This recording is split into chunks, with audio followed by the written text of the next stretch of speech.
Hi everybody, welcome to Nature Boy 070. Today we're talking about our geese friends here. I've done a few videos on these already and I'm being approached right now by one, so I better walk back because she's either gonna hiss or snap at me. Most geese like to travel in packs. I'm just gonna zoom out a bit here so you can see her better. They like to travel in packs, and usually in packs of greater than 8.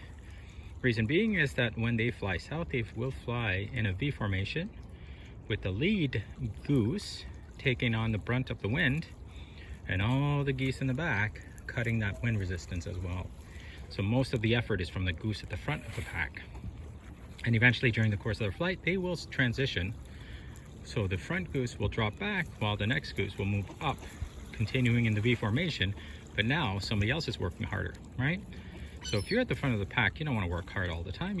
Eventually you're going to get tired and you want to land. So instead of doing that, just drop to the back and let somebody else do the work. Now these geese, if you look at them, they typically range anywhere between, somewhere between 6 and 8 pounds. Sometimes it can be more. And as you can see, they're quite tall. There's a duck and there's a goose. There's a comparison point, right? The duck is typically about a foot and a half long, whereas a goose could be up to 2 to 3 feet long. And that's body length, that's not neck length. If you add the neck to it, then you're looking at about 3 feet, so 3.5 feet. And then you can see the big flippers there. The reason why they have big flippers is to enable them to swim faster, and it helps in them taking off. If you notice them take off, those flippers will actually close out, sort of like when a plane, the wheels start to go in. Well, when they start to take off, their flippers close and they start pointing to where they are flying.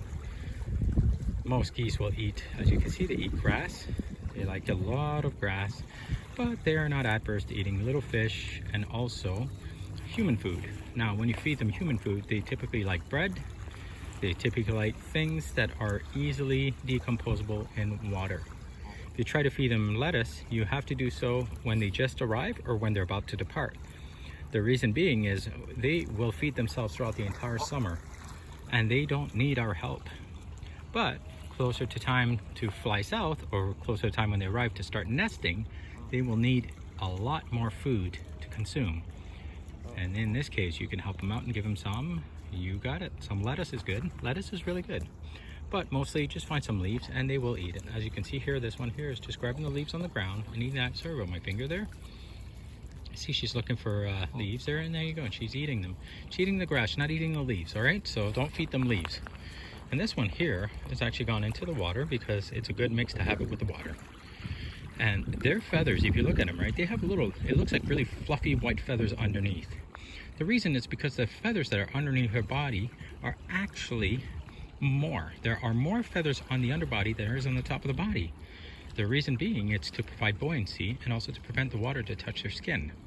So it's almost like having a impermeable cushion, right? Isn't that, to say that, it's like having a foam body that doesn't absorb water. It's just sort of like oh, I'm sorry, miss, how are you? And there you go. As you can see, they like to waddle, right? And here's another friend here that's going in. I want you to note their flippers. Look how they carefully walk where they go, and they typically look for food.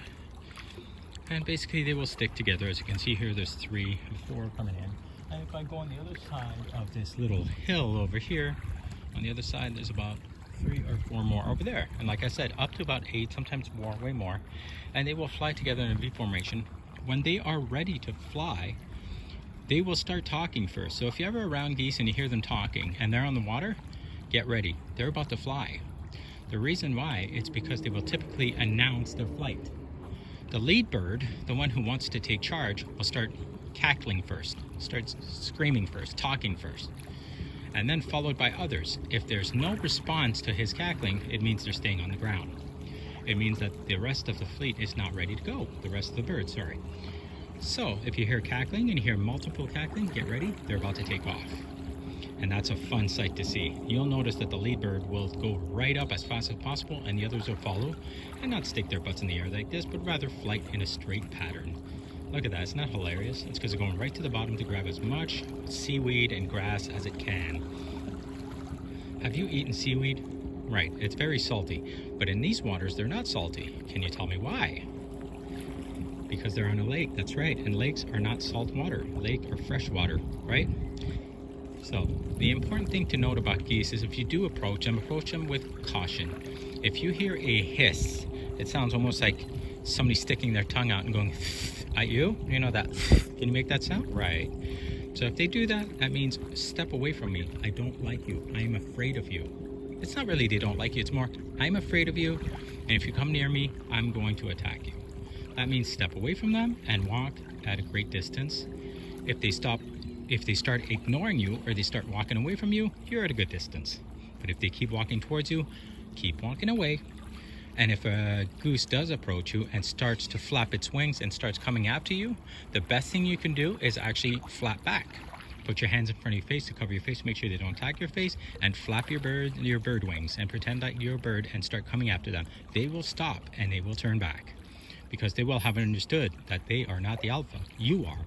And they will leave you alone. In turn, they will expect you to leave them alone. So be cautious and kind around these beautiful feathered animals. And as you can see there, they're enjoying their time in the water, sticking their butts all the way up so they can go right to the bottom and get that beautiful, delicious grass, right? Yum, yum, just like a salad. So when you're looking at geese, remember two things. Number one, they are beautiful creatures. They come up north for the summer, they leave for the winter, and they are buoyant, which means they float on the water, and their undercoating is actually more feathered than the top because they need that to make sure that the water does not touch their skin. Another fun fact that you need to know about geese is, why do they call them Canada geese? Why don't they just call them geese? That's right, because they come all the way to Canada to do their nesting and they fly south for the winter. Reason being is because the climate in Canada drops a lot in the winter. We go into the negatives, and birds such as these cannot survive in cold temperatures, extremely cold temperatures. They could probably survive at -2, -3 degrees, but could you tell me why they couldn't survive when it starts snowing? That's right, because some of the lakes will freeze over and the vegetation is gone and they are unable to consume anything. They're unable to eat anything. And also, if you look at one of these beautiful brown birds on a patch of snow, you'll notice that they stick out a lot, making them easy prey for wolves, coyotes, and other such predators. Another fun fact is most of these animals will spend a lot of their time in the water. Why? Because it's a safe place for them. No predators are able to jump in the water and capture them. Their biggest fears, biggest preys are wolves, coyotes, of course. And that's right, the number one predator for these beautiful creatures is, that's right, human beings, hunters. Now, most of these animals are protected by the governments, both Canadian and American, to ensure that there's a good population of them. And you'll notice that some of them on their paws, I can't see any here, but you will notice that they have a silver ring, or it looks like they're wearing a ring or some kind of clip. Reason being is that most governments, like ours, the Canadian government and the US government, will put on these trackers to track their flight patterns and to see if they are leaving at the times they're supposed to, or if that migration status has changed. Over the course of the years, it used to be that they would fly south as early as September and return as early as April. Now the flight patterns have changed, so they will leave sometimes up to November and early December and return sometimes in March. The reason being it's because the climate has changed and it's getting warmer. And they have sensory devices in their head. That's right, no, it's not a device, it's not man-made, it's simply they have this sort of understanding or this feeling they get, right? And this sense that they need to go to warmer climate, or that the climate in the north has warmed up, right? So they know when it's time to go. The thing is, though, that's triggered usually by temperature changes. So if they're in the US and the temperature rises from, let's say, 12 degrees Celsius, I'm doing this in Celsius, apologies to the Americans and anybody using the empirical system, but if it's 12 degrees Celsius and it starts to rise to about 19 to 20 degrees Celsius, they will start flying a little bit up north until they decide that it's way too hot to stay down south, and they'll come all the way to Canada where they will start their nesting. As you can see there, it looks almost like they are doing synchronized swimming with all their butts up. No, they simply like to stick together. Have you ever heard the expression, birds of a feather stick together? Well, these ones do. But they will also go where ducks go, and typically ducks will fly south as well. So you can imagine looking at the sky, if you're ever in the Carolinas or if you're anywhere around those areas in the States, you will note that when they are flying south or even over Lake Ontario, you will see that at certain points, flights are limited to those areas because of the migration of these birds. And by flights, I mean airplanes.